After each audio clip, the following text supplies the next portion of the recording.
किस तरह से लोग जो है वो नालों में अपनी जानें गंवा रहे हैं। ट्राइबल्स को एक बहुत बड़ी प्रॉब्लम से गुजरना पड़ रहा है, न रास्ते प्रॉपर है। उस पर काम कर रहे हैं क्योंकि ये 10 साल का गैप है, ये 1-1.5 साल में पूरा नहीं हो पाएगा और ट्राइबल के लिए भी एक लिमिटेड फंडिंग हमें मिलती है। तो इंशाल्लाह हम कोशिश कर रहे हैं नुमाइंदा हजरात से मिल के, और जहाँ जहाँ ज़रूरत महसूस समझते हैं वहाँ हम काम करेंगे।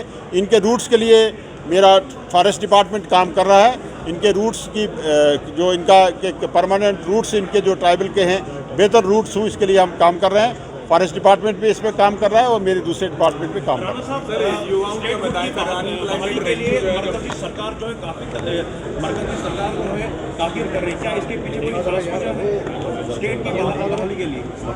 वो तो आप कोई तुक बनता नहीं है कि मैंने पहले भी कह दिया कि सुप्रीम कोर्ट ऑफ इंडिया की भी डायरेक्शन थी, देश की बड़ी अदालत, प्राइम मिनिस्टर ऑफ इंडिया ने, होम मिनिस्टर साहब ने, पार्लियामेंट में ही उनकी स्टेटमेंट है कि डिलिमिटेशन होगा, रियासती यूटी में इलेक्शन होंगे, असम्बली इलेक्शन होंगे और इलेक्शन के बाद आपको स्टेट दिया जाएगा। मैं कहूँगा कि ये एक अब जो उनके कौल फेल में अगर तजाद है वो तो है, लेकिन ये जम्मू कश्मीर के लोगों का बुनियादी हक है, वो हमें फील फोर दे देना चाहिए। अनएम्प्लॉयमेंट यूथ है बहुत स्टेट में, इसको दबाया जा रहा है केंद्र सरकार द्वारा। तो जम्मू कश्मीर में जो एक्चुअल में माइनॉरिटीज हैं उनके बारे में कब सोचे जाएंगे, उनके बारे में कब सोचा जाएगा, कब स्टेटस? देखिए, मैंने ये कह दिया कि जो लोग इस वक्त दिल्ली में बरसर इक़्तिदार हैं उनकी गलत पॉलिसीज़ की वजह से देश की छवि जो है इंटरनेशनल लेवल पे भी बिगड़ी है। हमें जो इंटरनेशनल लेवल पे जो ताकत, जो सपोर्ट मिलती थी वो नहीं मिली। आपने ऑपरेशन सिंदूर में भी देख लिया होगा, और उसके बाद भी आपने देख लिया होगा कि प्रधानमंत्री साहब इजराइल में जाते हैं और दूसरे दिन ईरान पे जो है हमला हो जाता है। और मैं समझता हूँ कि इस इंटरनेशनल लेवल पे छवि देश की ख़राब हुई, और जो बेसिक इशू हैं, अनएम्प्लॉयमेंट का एक बड़ा इशू है देश में, बेरोज़गारी का बड़ा इशू है देश में, उसको एड्रेस नहीं कर पा रहे हैं। यहाँ मैंने पहले भी कहा कि फंडिंग पूरी तरीके से नहीं हो पा रही है। जल शक्ति की प्रॉब्लम सिर्फ जम्मू कश्मीर में नहीं है, पूरे देश में प्रॉब्लम है।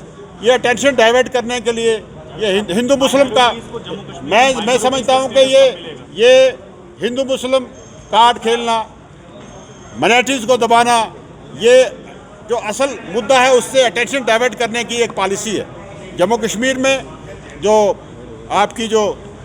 आपका सवाल है कि यहाँ भी माइनॉरिटीज़ को तंग किया जा रहा है, वो यहाँ माइनॉरिटीज़ आप किसको कहते हैं मुझे आपकी समझ नहीं आई, लेकिन यहाँ उल्टा देख रहा है कि यहाँ आपको भी पता जम्मू कश्मीर में माइनॉरिटीज़ कौन? माइनॉरिटीज़, देखिए माइनॉरिटीज़ जो है वो एक ब्लॉक से माइनॉरिटीज़ को नहीं लिया जाता है, वो नेशनल लेवल पे माइनॉरिटीज़ का वो एक सिस्टम बनता है, एक क्राइटेरिया बनता है नेशनल लेवल पे। माननीय सुप्रीम कोर्ट ने बोला स्टेट को अधिकार है, वो स्टेटस दे सकते हैं। नहीं, ऑनरेबल सुप्रीम कोर्ट का हमें उनका एहतराम है, लेकिन आप के सवाल में और मेरे जवाब में थोड़ा इसमें अंतर है। मैं ये कहूँ कि ये जो पूरे नेशनल लेवल पे, पैन इंडिया लेवल पे माइनॉरिटीज डिक्लेयर की जाती है। क्या जिला डोडा को भी पहाड़ी स्टेटस मिलना चाहिए जावेद साहब? हम पहाड़ी स्टेटस से क्या मुराद है? डिवीजन मिलना चाहिए क्या? जैसे बाकी पुंछ रजौरी में मिल अब गया। देखिए वो पहाड़ी स्टेटस नहीं है, दैट इज़ नॉट ए पहाड़ी स्टेटस। वो कुछ लोगों को शेड्यूल ट्राइब का स्टेटस दिया है, और वो शेड्यूल ट्राइब के स्टेटस के लिए पिछले 70 साल से उनकी जद्दोजहद थी। आप पूरे जम्मू कश्मीर को आप शेड्यूल ट्राइब करार देना चाहते हैं, तो वो तो कहते हैं मोदी है तो मुमकिन है, लेकिन शेड्यूल ट्राइब के ज़िम्मे में